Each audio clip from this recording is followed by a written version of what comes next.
But it's all very true. Now, in order to understand some of the dynamics, let's talk about energy. I'll go back to the basics, and I'll need the writing board. And I'll keep going back to the basics until you finally get that, aha, I get it. Adamus, why didn't you tell us about this 3 years ago? Go back and read the shouts. Go back and read the shouts. So some of the basics of energy. First of all, you are consciousness. Understand that. You are consciousness. It's the I am. I exist. That's consciousness.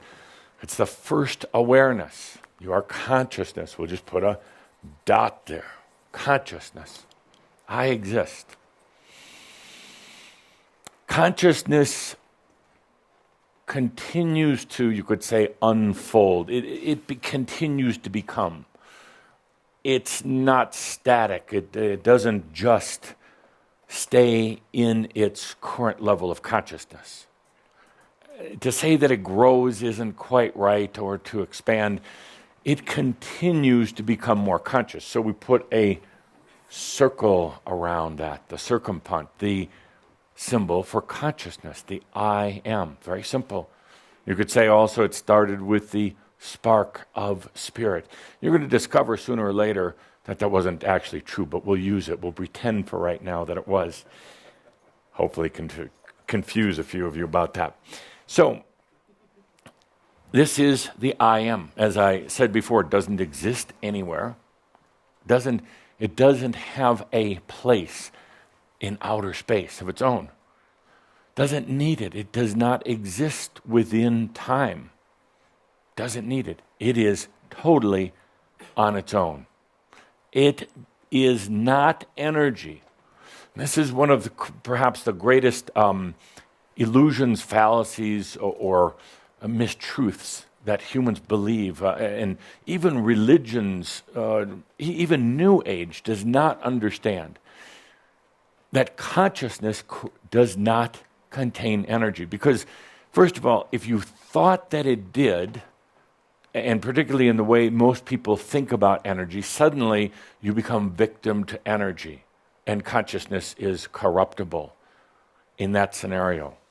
But it's not true. Consciousness contains no energy, does not exist in any particular time or space. It is yours, solely yours. Very simple concept, but yet often I talk to groups about this, and they go out the door 5 minutes later forgetting it, forgetting the purity of the I am. So consciousness, no energy.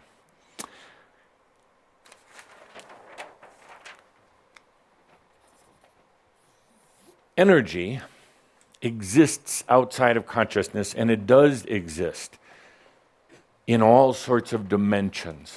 Any dimension that consciousness ever visited or imagined. Energy exists everywhere that the consciousness ever felt into or imagined into. Suddenly energy is there. Energy was created, let's call it breathed in. Energy was breathed in by the passion of consciousness.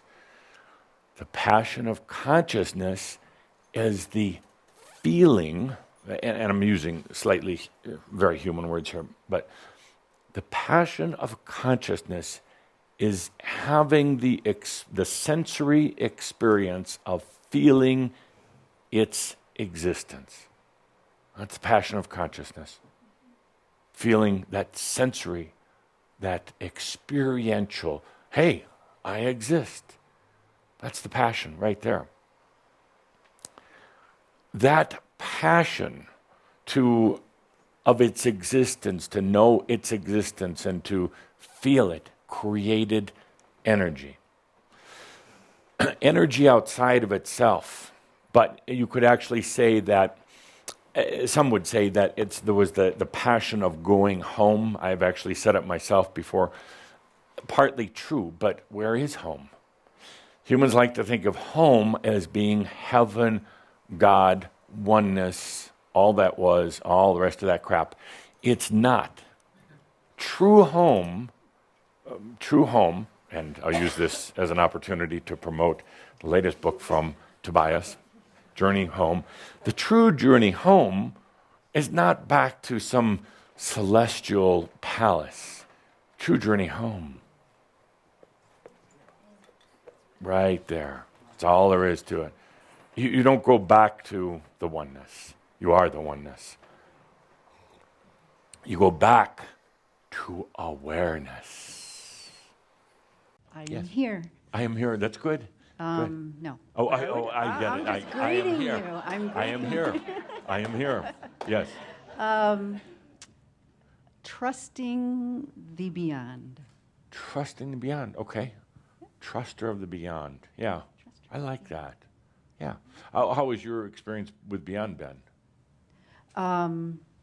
It's been expanding. Yeah. And backwards and so that's where that trusting comes in. Yeah.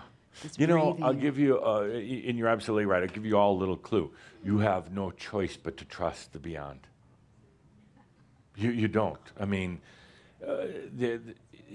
why wouldn't you trust it unless you put your power, which is an illusion, in something else like God or angels or ascended masters or anything else? When it's just you, you're going beyond because you're the only one that can do it. You don't have a choice but to trust yourself. And that's scary as hell. And that's as beautiful as anything can be. It's really scary because you're not used to it. Everything trying to get you to put yourself into something else, a higher institution, a higher entity, a higher anything. You suddenly realize they can't do it for you, and they shouldn't do it for you. You suddenly realize I can only trust myself in going beyond, in the journeys to the other realms, in this whole concept of time, space, and the fact that it moves through you. That's allowing. That is allowing. You have no choice, and that's the beautiful thing. Or the choice actually would be to go back into putting your power into someone or something else. But it is not going to get you where you want to. It's not going to do it for you, and you know that. So thank you. One more. So stop trying to change the world. Allow yourself to change your own realities. In order to do so, understand that this isn't reality anyway. This is plasma. And we talked about it at some length in Bonn, but this is just a way of perceiving the movement of, you could say, forces, energy. So a lot of you are like, I got to get out of here. There's something more. I've got to change reality.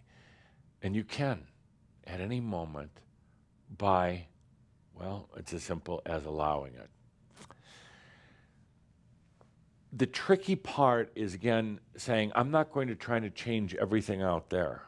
I'm not going to try to change bad traffic or rude humans or anything like that. And that's where some of you have run into problems. It's like, well, I just